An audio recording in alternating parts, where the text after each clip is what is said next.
Bismillahirrahmanirrahim. Alhamdulillahi Rabbil alamin. Wal aqibatu lil muttaqin. Wala udwana illa ala dhalimin.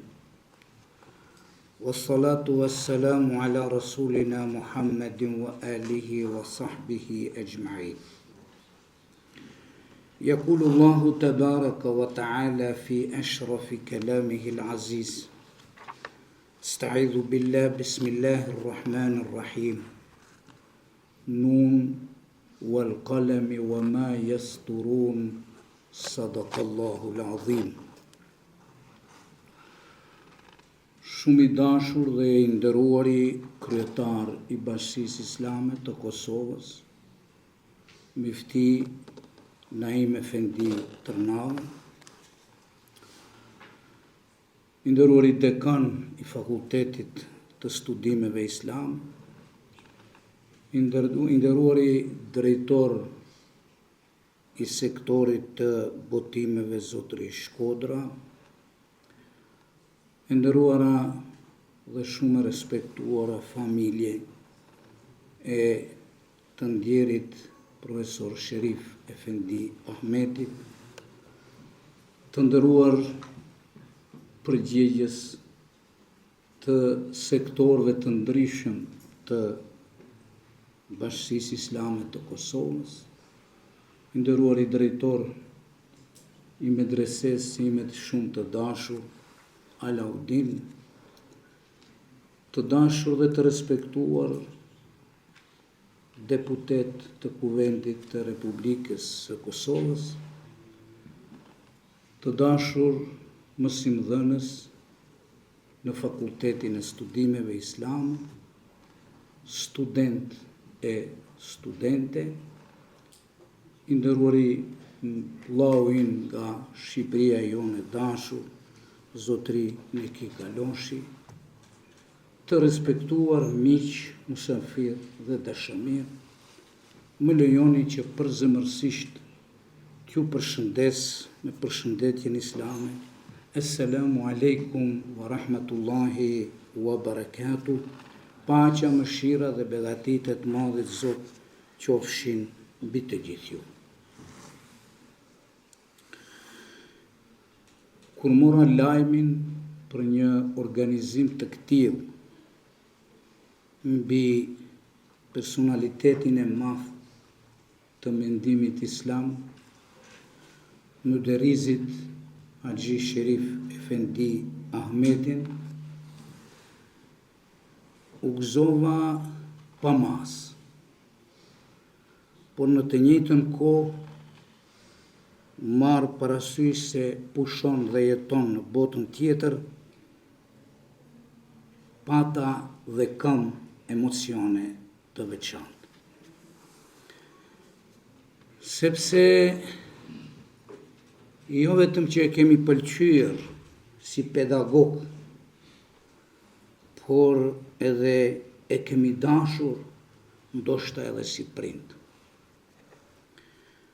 Unë kam patur rastin si nxënës i medreses Alaudin në Prishtinë, ta njoh shumë mirë nga aspekti 3 segmente. I pari ishte segmenti i mënyrës së ligjerimit dhe prezentimit të çështjeve akaidologjike dhe shumë çështjeve tjera. Urtësia, maturia dhe largpamësia e prezentimit të çështjeve të besimit ishin të jashtëzakonshme. E dyta, jam munduar t'i lexoj, por jo vetëm t'i lexoj, por të mundohem të thellohem në mendimet e tija, sepse nuk ishin, ashtu siç tha muftiu, thjesht shkrime, por ishin si një burim i pashtershëm të ideve, dhe sa herë që lexonim dhe studionim shkrimet e tia, jemi munduar dhe gjithmonë gjenshim ide të reja. Kjo është e parë. E dyta ishin leximet. E treta ishte unë kam pas fatin dhe nder. Jo vetëm ta kem mësimdhënës, por të jem prezent në debatet e tia të jashtëzakonshme në për mexhliset dhe konaket e Kosovës. Çdo javë më thirrte, Hafiz, sonte shkojmë në Podujev. Unë lexoja Kur'an dhe me u lut, dhe seanca e dytë, mund të them lirisht, ishin panele shkencore. Në ato mexhlise të fuqishme të asaj kohe ku merrin pjesë të gjitha strukturat pa marrë parasysh mendimet dhe ideologjitë e tyre. Dhe debatet e tij ishin aq të fuqishme, sa që në ato mexhlise mundohej dhe jepte frymën e një shtylle të fuqishme ndaj stuhisë atëhershme, ateiste, komuniste dhe panslaviste që zhvillohej jo vetëm në Kosovë, po në gjithë trojet e Ballkanit. Andaj, kam nder të veçantë që muftiu Naim Efendi Tërna, bashkë me bashkëpunëtorët e tij, në mënyrë të spikatur, të di dhe të bëj strategji për të na sjellë në kohën në të cilën ne jetojmë njerëzit eminent të mendimit islam, e në veçanti prijtarit të mendimit islam, siç ka qenë Sherif Efendi Ahmeti. Sot nuk jemi vetëm në një provim libri ose librave. Jemi në një moment ku dia rikthehet në qendër të vëmendjes, si vlerë themelore e ekzistencës sonë kolektive shqiptare. Jemi në një moment ku historia jonë intelektuale merr zë dhe na flet drejt për drejt. Është një ditë në të cilën bëjmë promovimin e veprës madhore të dietarit, iluministit dhe ideologut të madh të mendimit islam në trojet shqiptare. Mulla Sherif Ahmeti me titull Akaidi Islam, parimet, zhvillimi dhe shkollat, si dhe vepra shumë atraktive i xhazetnamet e Sherif Efendi Ahmetit.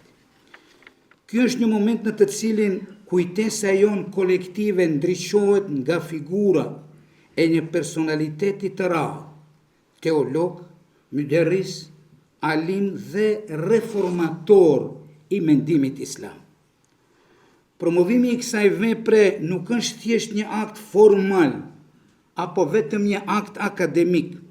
Ai është një rikthim i gjallë i mendimit të tij në kohën tonë, një mundësi për të komunikuar me idetë e tij, për të reflektuar mbi metodologjinë që ai ndoqi dhe për të marrë prej tij udhëzime të çmuara në rrugën tonë intelektuale dhe shpirtërore në kohën në të cilën ne jetojmë.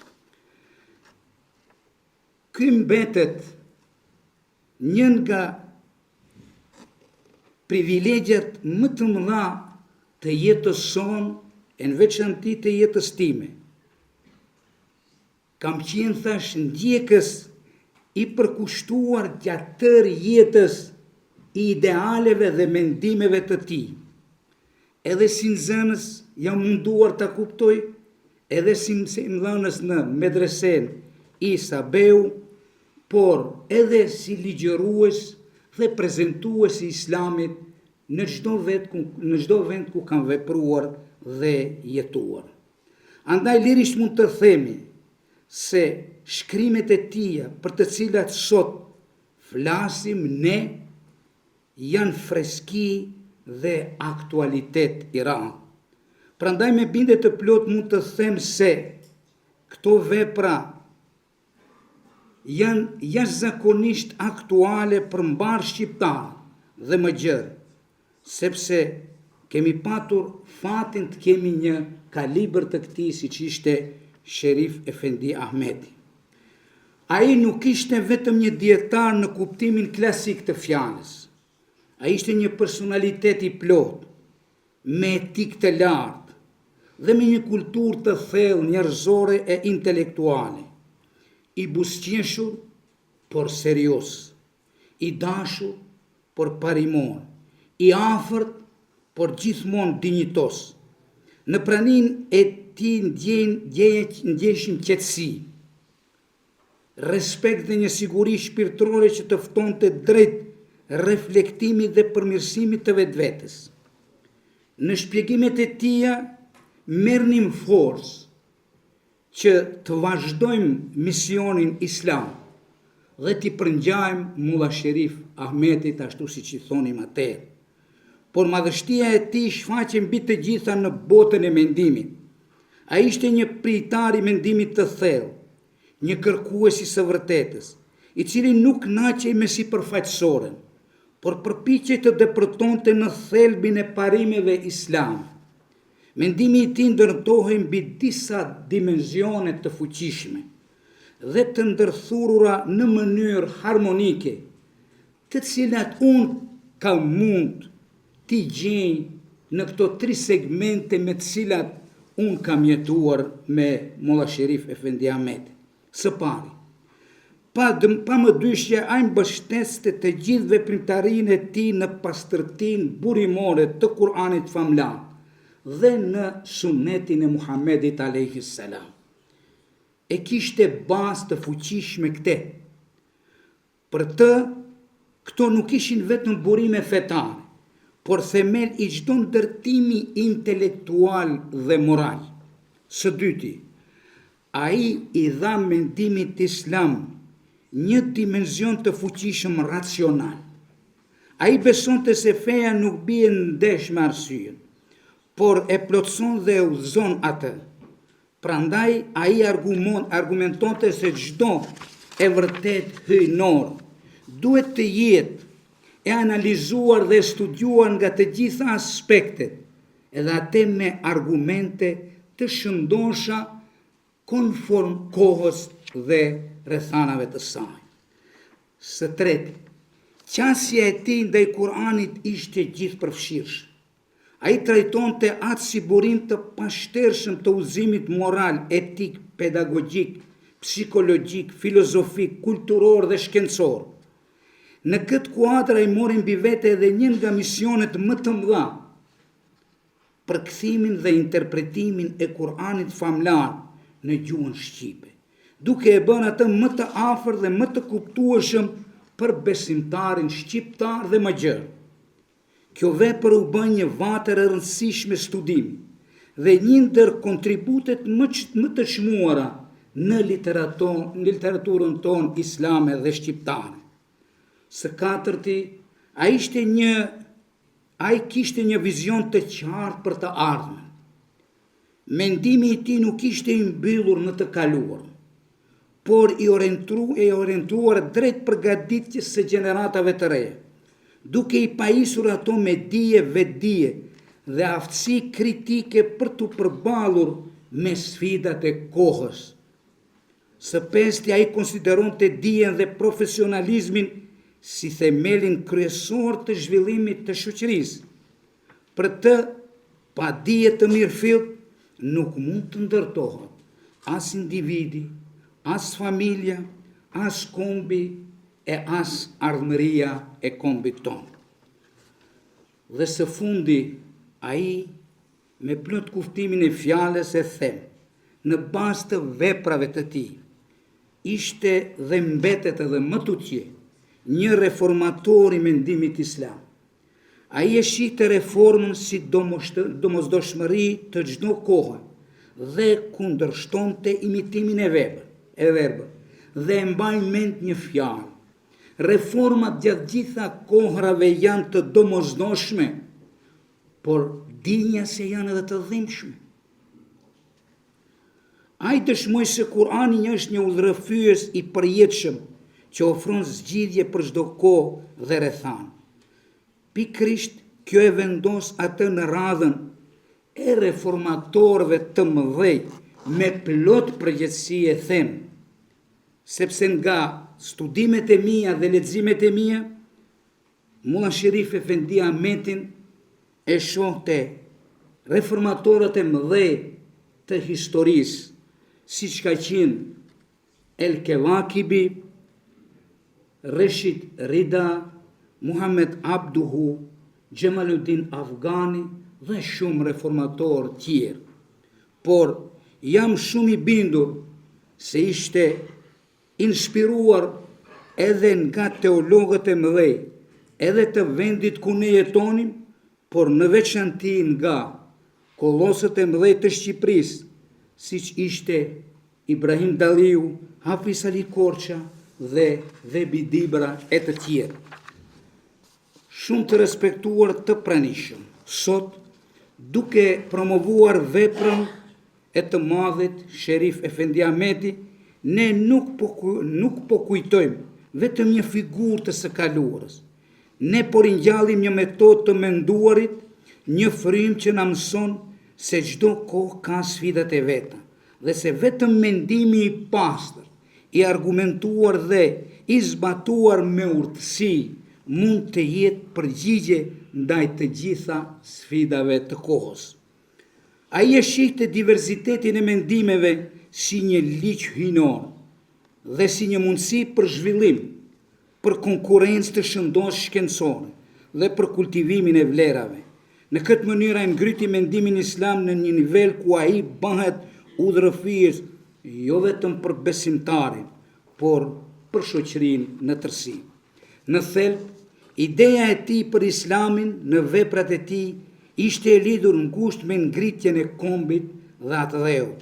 Një thirrje që përmes fesë të ndërtohet një shoqëri e ditur, e zhvilluar dhe dinjitoze, në hap me kombe tjera të Europës dhe më gjerë, duke kontribuar jo vetëm për veten, por për mbar kombin e tij dhe njerëzimit në përgjithësi. Nuk është rastësi që në momentet më të vështira të historisë sonë, frima e tij ka qenë e pranishme dhe frymëzuese në të gjitha trojet shqiptare. Le të jetë kjo ditë, vëllezër e motra, një moment reflektimi për të gjithë ne, një thirrje për të kthyer tek dija e mirëfillt, tek mendimi i thellë dhe tek përgjegjësia për të çuar përpara këtë trashëgimi të hyrë, mendimin e Myderizit të madh Rahmetli Sherif Efendi Ahmet. Mufti Efendi, shumë faleminderit që na e dhat këtë rast të jashtëzakonshëm, që edhe më tutje Mulla Sherif Efendi Ahmetin ta kemi inspirim të gjallë të jetës sonë në të gjitha institucionet tona. Ju falenderoj shumë që ma dhat rastin, edhe unë me kënaqësi, por edhe me shpirt t'i them disa fjalë për profesorin tim të dashur dhe për të dashurën medreset time që i kemi kaluar këtu plot 5 vite. Ju falenderoj shumë që këtu kemi qenë po bashkë, kështu që unë mos i dhënohen të atë Kosovës. Neve në lakmonte ma shumë, sepse në i dinte edhe halët tona, atje në Maqedoni, në i dinte edhe nivelin e dijes dhe arsimimit, andaj kur flasim për Kosovën me intelektual, e din edhe Muftiu, këtu e gjenim gjithë Maqedonin në për rrugë, universitetet të Kosovës, këtu ishim të gjitha strukturat dhe sferat, duke filluar nga medreseja që ne e qunim Vatra, e afrimit të studentëve tjerë, atje gjenim Shkupin, Gostivarin, Tetovën, Kumanovën, Kërçovën, Dibrën, e kështu me radhë, pra gjithë Maqedonin, sepse këtu i morëm shkollimet e para, edhe fetare, por mbi të gjitha aftësitë dhe profesionalizmin ton në sferat të ndryshme në Universitetin e Prishtinës këtu në Kosovë.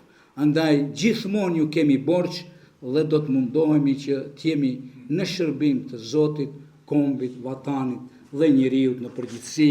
Wassalamu alaikum wa rahmatullahi wa barakatuh.